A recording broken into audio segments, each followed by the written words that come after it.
tell me what to do. I don't give a damn if you say you disapprove. I'm gonna make my move, I'm gonna make it soon. And I'll do it cause it's what I wanna fucking do. Cause all these opinions and all these positions, they come in millions, they blocking your vision. But no, you can't listen, that shit is all fiction cause you hold the power. How you doing? I have actually feared making this video, as it shows you how stupid I have been over the years. But on the other hand, it hopefully lets you see the stupid mistakes I made so you can avoid making the same mistakes. I truly believe that every investor ever has made some of the mistakes, and as Warren Buffett says, it's better to learn from other people's mistakes. And it's kind of true. So here goes. My biggest mistakes can be boiled down to 3 things. 1. The ones that got away. 2. Not going in hard enough. Ooh, you guys know what I mean. 3. Getting out too fast. Is this just me or did this video take a turn in the wrong direction? Well, that must be a coincidence. Or is it actually the same in the dating life? Well, that's a video for another channel, but I do see a correlation. 1. The ones that got away. Well, just like there probably was a great girl that got away, there will always be the companies that you for some reason did not buy. These are actually my biggest mistakes. And I'm in good company, as Warren Buffett always says, his biggest mistakes were mistakes of omission. The mistakes that have been most extreme in Berkshire's history are mistakes of omission. Warren, we have blown billions and billions and billions. I might as well say it. right. And we keep doing it. Some might say we're getting better at it. I might add that when we speak of errors of omission, of which we've had plenty, we don't mean not buying some stock where a friend runs it or we know the name and it went from 1 to 100. That doesn't mean anything. We only regard errors as being things that are within our circle of competence. So what's an error is when it's something we understand and we stand there and stare at it and we don't do anything. Or worse yet, what really gets me is when we do something very small with it. We do an eyedropper's worth of it when we could do it very big. Charlie refers to that elegantly when I do that sort of thing as when I'm sucking my thumb. And they're really, we have been thumb suckers with businesses that we understood well. And it may have been because we started buying and the price moved up a little and we waited around hoping we would get more at the price we originally started. There can be a lot of things. I found a company, I did the research, I ran it through my valuation sheet, and I determined it would be a great investment. Stupid enough, my reptilian brain takes over and decides stock price is too high and I need to wait for it to come down. Crap. I want to get the best deal I can, and this is where I should have looked at my research and my calculations and just pulled the trigger. But no, I had to be smart.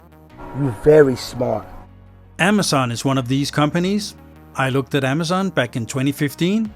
I found a great potential, a charismatic leader, a company with a lot of possibilities, and almost an indefinitely TAM.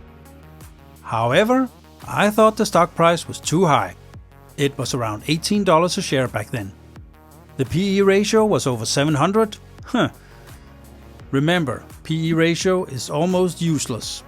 But still, I look at it just as an indicator. And even though I knew Amazon was prioritizing growth before earnings, I still didn't buy the stock. I thought I would wait for a better deal. Yeah. I looked again in 2019, and now the trajectory was looking a lot better. But as there were a lot of other companies with higher growth rates and better earnings, again I wasted my chance. These days, Amazon has a share price of around $229 a share, so I basically lost $210 per share. And as I usually start my positions with around $7,000, that equates to a loss of almost $82,000. And I would probably have added more along the way. How could I have been so stupid? By the way, I find a good strategy to force myself to take an investment serious if I commit an okay amount. and by doing so, I establish what is called commitment bias. The rationale is that once a large sum is invested, you are more likely to stick with it instead of pulling out or changing course.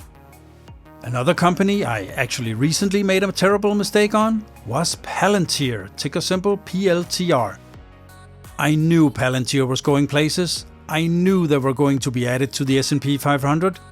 I knew the future for Palantir in the AI book would be great. I wanted a better price. Oh my god. Do you see the trend here?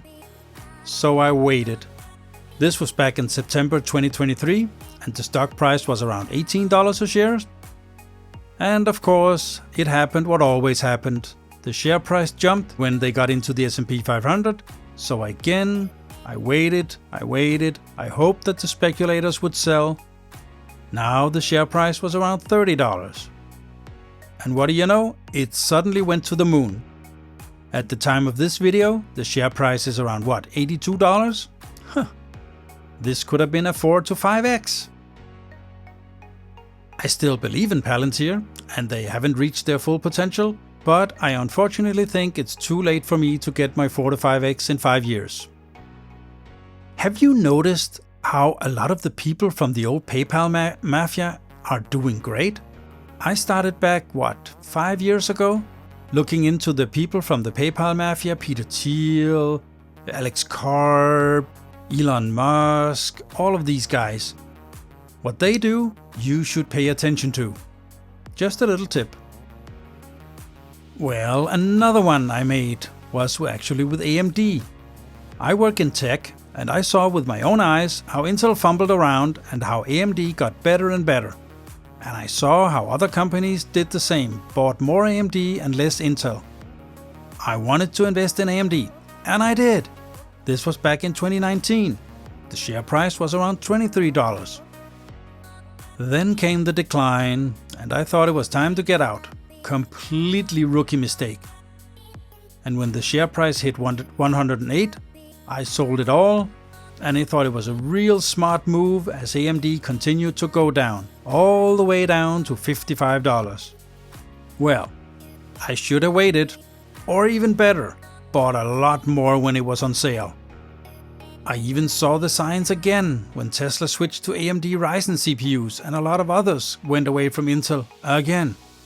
This time AMD went over $200. Crap, a 10x. Mistake type number 2. Not going in hard enough. Yes, this is actually self-explanatory. I bought some great companies, but I didn't deploy enough to make it really matter. I have long time had my eye on Broadcom and was quite sure I was going to invest in the company. Everyone was talking AI and forgetting that AI customers also need Broadcom's custom ASIC chips.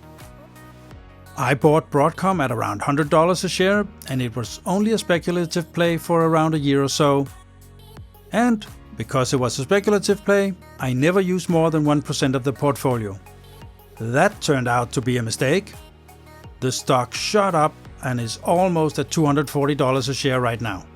Wah, wah, wah. I actually haven't made a lot of these mistakes. I usually go in pretty hard when I'm convinced about the future of a company. And when I say pretty hard, it's only with around 15 to 20k. But these days my minimum is more like 20k, as I need a fair amount to make it count. My portfolio has become pretty large, so 20k is not that much. Mistake type number 3. Getting out too fast. Yes, I said getting out too fast, not coming too fast, okay? Just as with AMD, I sometimes have the gut feeling that I need to exit a position. And yes, sometimes that means getting out way too early. One of the worst ones here are Meta, or Facebook as it was called back then. I had Facebook in my portfolio for a long time and had a fairly high conviction for the company. However, when I saw how Facebook actively tried to distort information in the 2020 election, and I had friends with accounts that were suspended for saying the truth about COVID, I was horrified. I had no intent in keeping that company in my portfolio, and I was convinced that everyone else would exit too. And also, Zuckerberg kept on rambling about the metaverse and spending billions on a fictive metaverse. So I sold the entire position. I had a cost basis of around 200 per share and actually sold at a loss. Maybe not such a bad idea, as Facebook, now Meta, went down to $93 a share. However, I didn't think Mark Zuckerberg would actually abandon the metaverse, and I would never have guessed that he would kick out the FBI employees which had infected the platform.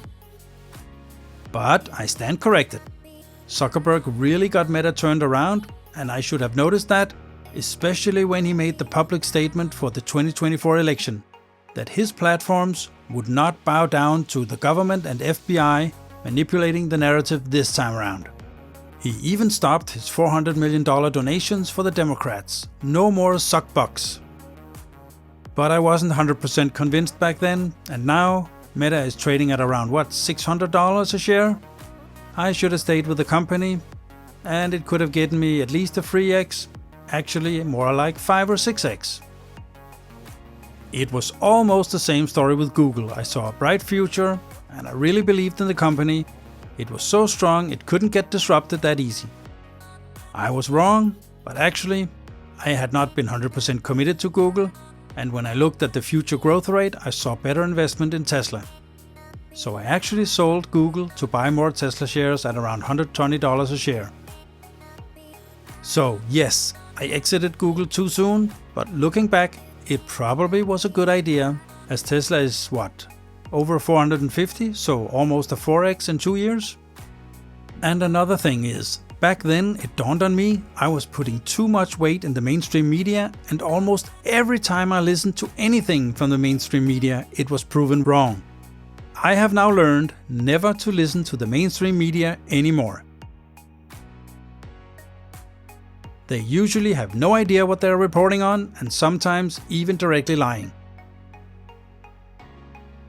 By the way, see my video on how some of the so-called experts are actively lying to you? I will leave a link at the end of the video. And there you can see how easy it can be to steer the narrative in the way that fits the plan for someone with a lot of money. So, good tip. Stop listening to anything from mainstream media and get your news directly from the horse's mouth, typically via YouTube interviews or from the X platform. Some of my best sources of information about new trends and what is going on in the tech space are on the YouTube channels The All In Pod, the greatest one ever in my opinion.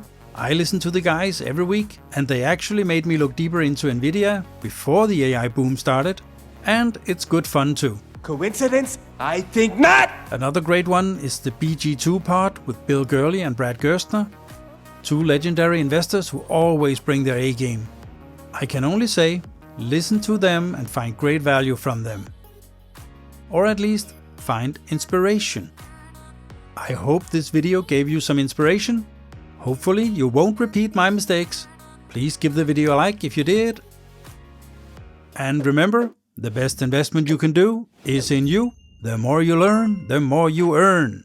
Bye! I have a dream, that's all I need. I'll make it happen with some work and belief. Know what I want, so I'll take it on. I'll make mistakes, but mistakes make you strong.